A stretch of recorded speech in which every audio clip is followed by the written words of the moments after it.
Welcome to Mornings with Patricia. Happy Monday. Today I want to talk about perspectives in a kind of a different way.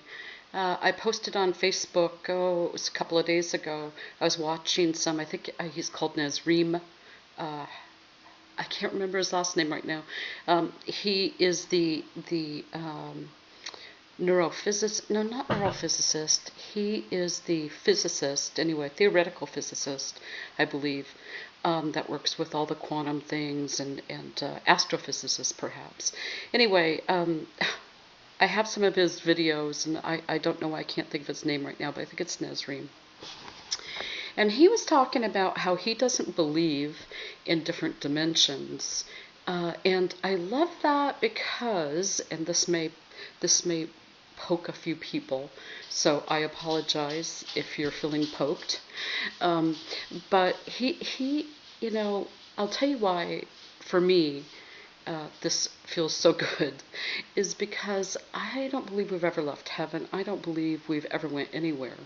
That we live in a multi-layered perspective universe where we are experiencing our little piece of the universe and everything else is experiencing its little piece of the universe. So, and I don't remember when this started, but some years ago they started talking about, like the fourth dimension, fifth dimension is coming and we're going to be ascending to whatever. And I don't know what that means. I know there's whole groups that teach about that and practice that. And I'm not judging that if people want to have that experience. But what that tells me, for me at least, is that where I'm at is not okay. I need to be someplace else. And I don't know how that's any different in my perspective than, getting saved so I can get to heaven. I've always been in heaven. I've never left heaven.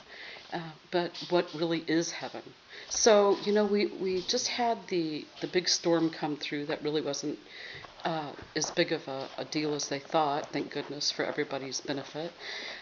So many blessings and love out to those who it did affect, like the people of Manzanita where the tornado touched down.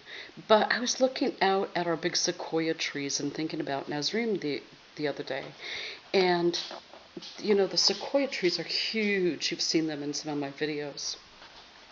And I was thinking about maybe a little insect that lives in the bark. And I can see how big that tree is. But what is the perspective to the insect, right? And then I got thinking about other things, the organisms within the tree and all the organisms in the grass and then the birds in the air. And look, we're all having these different perspectives. Even if they don't know about dimensions, they're having a perspective. And I can't remember what Nazreem called it rather than dimensions, but it's a layering of perspectives. So we think that there's a sky overhead and that there are other worlds and there's all these things, and yet there's something that's having a larger perspective than we are. So if we were talking about getting to a fifth dimension experience, how do we enlarge our perspective in order to see more, to understand more? And in some ways, you have to get outside of your tunnel vision on a daily basis. And, that might look like, oh, I've got to drive to work, I'm working, or, I'm going to the store, I'm going to do this, or I've got to get the laundry done. We've got these focused perspectives. So I do this next week, and we're in these routines, and that's okay. There's nothing wrong with that. But, while we're doing those things, what else can we experience, right? So, for example, if you're walking into work this morning, what are you experiencing as you walk into the building, right? Do you feel the energy? Do you hear the voices? And all the voices you hear of all the people there, they all have a history and they all have their experiences, most of them which you wouldn't ever know about, right? And all the thoughts in their minds and all the feelings. And so all these things are going on everywhere in the universe. And they talk about it in terms of years ago. I think Larry Dillenbeck did some things on shamanic listening, where you would listen and you would experience things with your five senses. And that is one way to open up the perspectives. The other way, too, is to be Nazrim and think outside the box, right? To start, and really what is the old saying now is like, don't even think that there is a box. So you start to just think about all the possibilities. And for me, one of the ways as a non-dualist is to get away from things like good and evil. To get away from any sort of duality that causes me to feel like that I'm at risk, that I have to make choices, right? And those choices better be good ones. A lot of us, when we were raised by parents who tried their very best, there was a sort of order in the universe. And, you try to be good girls and good boys.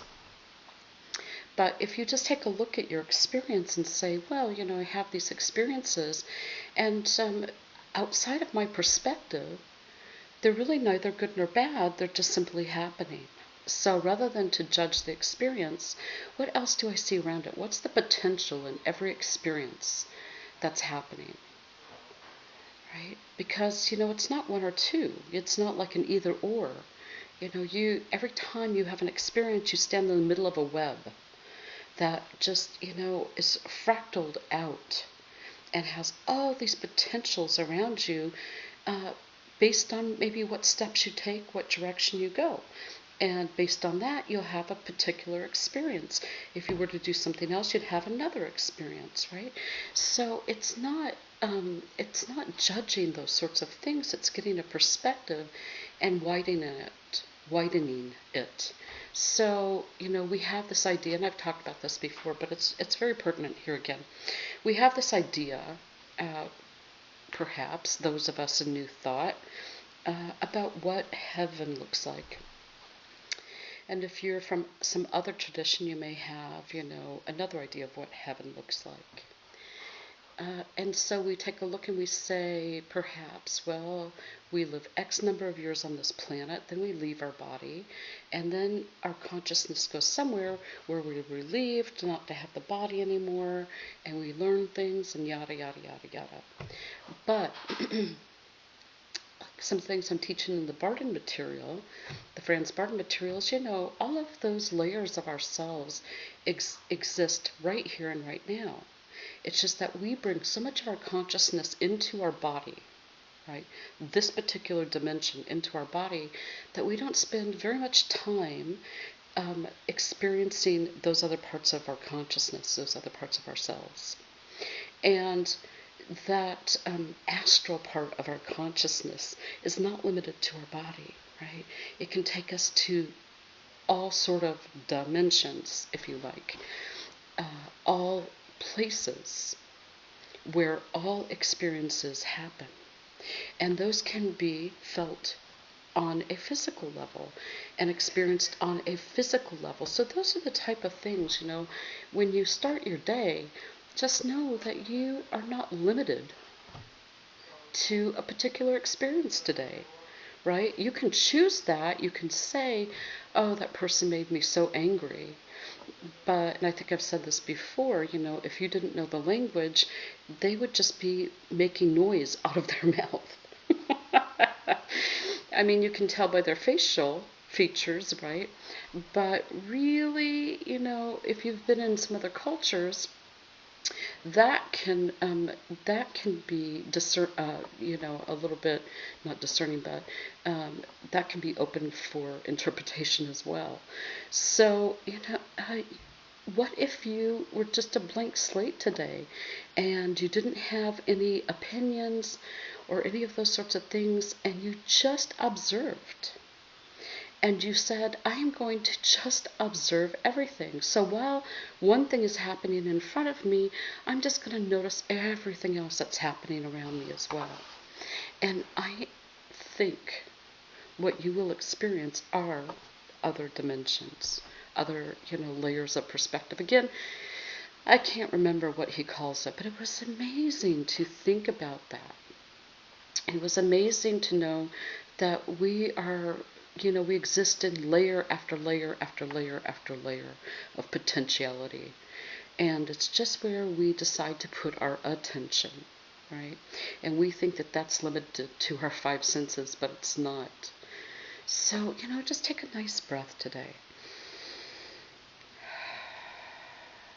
Have an incredible experience of living. And, and allow that to be everything that you want it to be, right? Which is potential. Absolutely pure and just pure potential. Because that's what we all are. And we're motivated with our consciousness, and we're led with our consciousness. Just open yourself up today. And I think it's Nazim Haramein. So look it up if you can. He is wonderful. He says some absolutely phenomenal things, like we actually live in a black hole. And he's very, very, very intelligent. So, well-read, intelligent man. And, just really is, he's like a Tesla for our time. Okay, well, so I hope you have a beautiful, beautiful Monday. And 1, 2, 3. Oh my God, I love myself. I love you, and have a great week, and I'll talk to you later. Bye.